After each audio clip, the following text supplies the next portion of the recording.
Radio à vous l'été, l'esprit patriotique. Bonjour à toutes et à tous. Nous sommes à Accra, au Ghana, je l'ai dit tantôt, pays de Kwame Nkrumah connu par beaucoup d'Africains, surtout les panafricanistes. Je retrouve très cher ami Richard Apacha, que j'ai perdu de vue de très longues années, que je retrouvais sur la TVT, sur TV2. Il animait une grande émission culturelle, très suivie par beaucoup de Togolais d'ailleurs. Richard Apacha, bonjour. Bonjour, c'est vrai, c'est une introduction à laquelle je ne m'attendais pas après toutes ces années. Merci beaucoup de m'avoir invité. Moi, je te suivais à l'Orient, on ne s'est jamais vu. Soit on se voyait dans des reportages, mais là, tu étais content, tu vivais aux États-Unis, à Accra, c'est pour un objectif commun, surtout pour l'Afrique, les panafricains. On rêvait de conscience. Tu es dans la communication, on parle de communication stratégique, puisque l'Afrique va très mal. Et vous, mais nous, en tant que communicants, comment devons-nous communiquer pour réorienter cette lutte panafricaine? Encore une fois, merci de m'avoir invité ici et salut à tous les fans de Radio à vous l'été. Je pense que notre combat au niveau de la communication se situe sur plusieurs fronts. Nous, de façon traditionnelle, il y avait 2 ou 3 méthodes de communication, ce que je vais appeler la communication traditionnelle. Donc il y avait la presse écrite, il y avait la télévision, la radio, et dans une moindre mesure, il y avait des lettres longues qu'on pouvait circuler pour faire passer des messages à des gens qui en avaient besoin.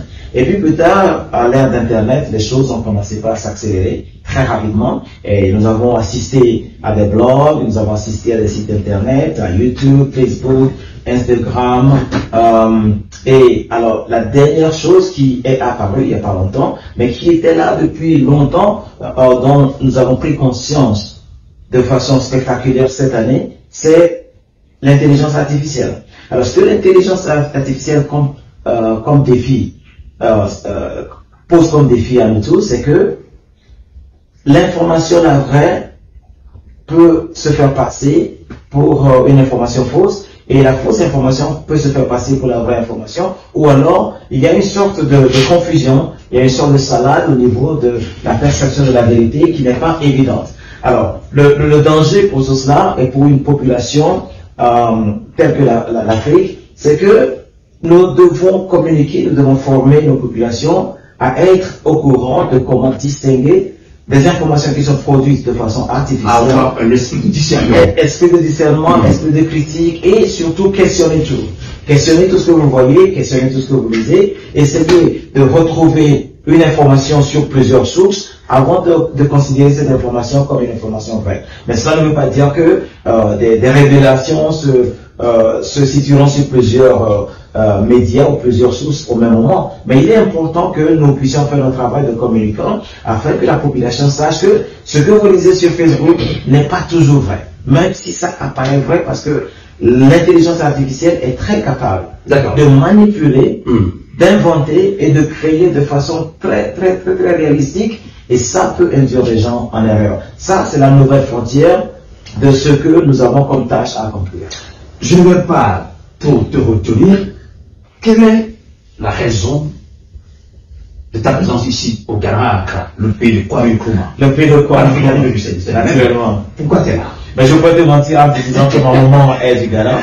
C'est pas faux d'ailleurs. Ma mère est née dans un petit village ici qui s'appelle Agabé, dans la région de la Haute-Volta. Et donc, venir au Ghana à tout moment, c'est comme si je suis en train de revenir à des sources. Et bon, de façon coïncidente, Kwame Nkrumah est du Ghana, il est le père du panafricanisme, il est le père de l'indépendance du Togo, du Ghana, il est le père de cette ère, de cette période où le rêve était permis à tous les Africains. C'est vrai que tout le monde a des dimensions différentes, il y a plusieurs dimensions. Les Togolais me connaissent comme l'acteur de théâtre, l'animateur de la télévision, le poète, mais j'ai des ambitions très réalistiques pour l'Afrique.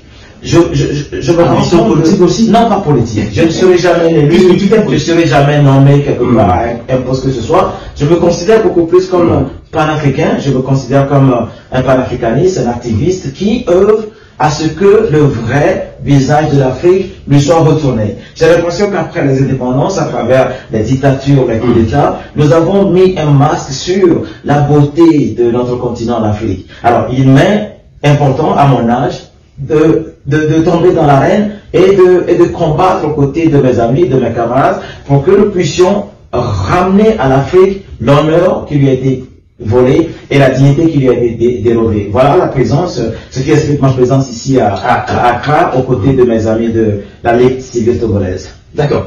Richard Akwassa, je vais te donner cette opportunité de dire un mot ou bien un message important à toutes tes fans que tu as abandonnées pendant plusieurs années, qui te suit actuellement.